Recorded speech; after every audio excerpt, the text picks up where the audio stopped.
Sebo nze ndi musaada musuubuzi ndi mulimi eningiza yange yagaziwa mpaga ati obuzibu bwe tulinawo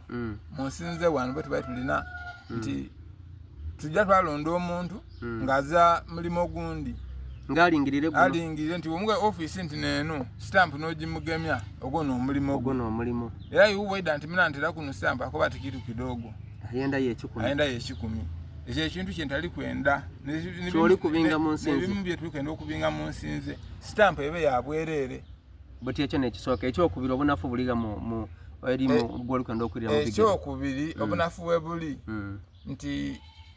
nga omuzaire ife tubenenga ku badaada baife ne bababa baife nti wakuwa omwana ekidume otimenera ku baino nobona nga alumikena kyona oyo omwana abatajja kusobola kulembera baina kubalera n'ekyokubiri nze mbaire mu management da company ng'ekakira bwenkobeire ku Nakasero Soap Works nti nze labonanga bakama bange nga production manager bwaida I mean general manager bwaida production manager namutuukirira so production manager talumuka unalekerayo kabiri supervisor ndi niwo explaining lwaki company oba elieti lwaki production eyemerere lwaki production eri once ekintu ekyo nkiboine mu bunafu bwa banaife abali mu nsinzi saawa n'abakulembera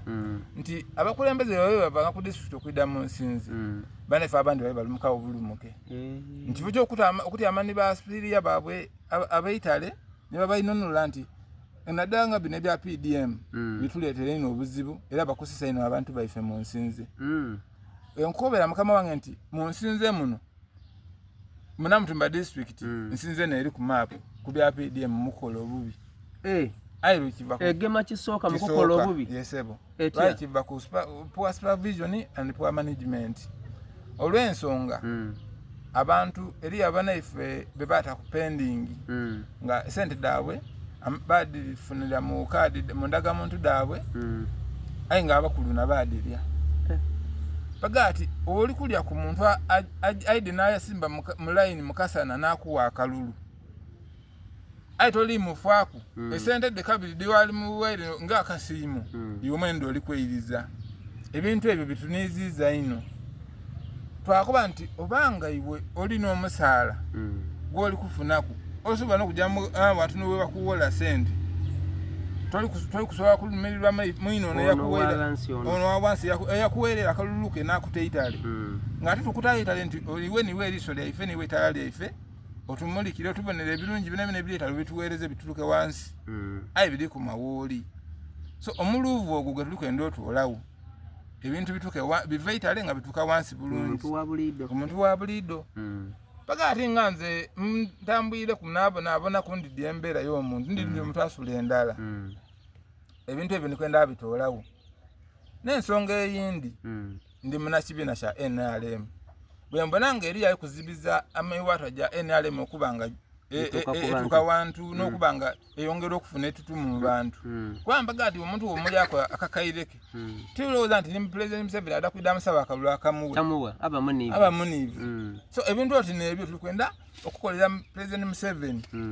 kwolwo twakola bubi mu nsinzi town council olwo mu nsinzi Greater nsinzi yona nti NRM yakola bubi ayi lwa bintu oti n'ebyo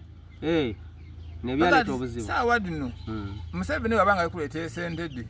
emiliyoni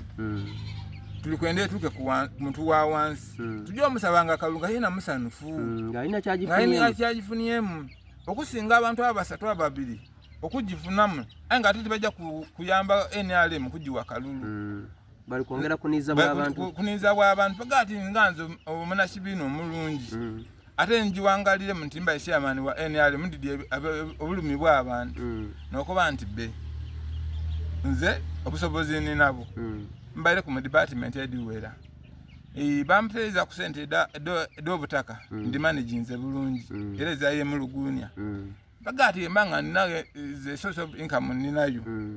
kandide ntereza olugogo olwo luyuwe bulungi nga ebintu ebivaitale bitamu bitukutuka paka ku muntu wa wansi omuntu ayiyagalire mu nsinze n'emirimu wegibanga giriyo kuba kyona kibaye kireese obunafu mu bantu baife tuli kusomesa abaana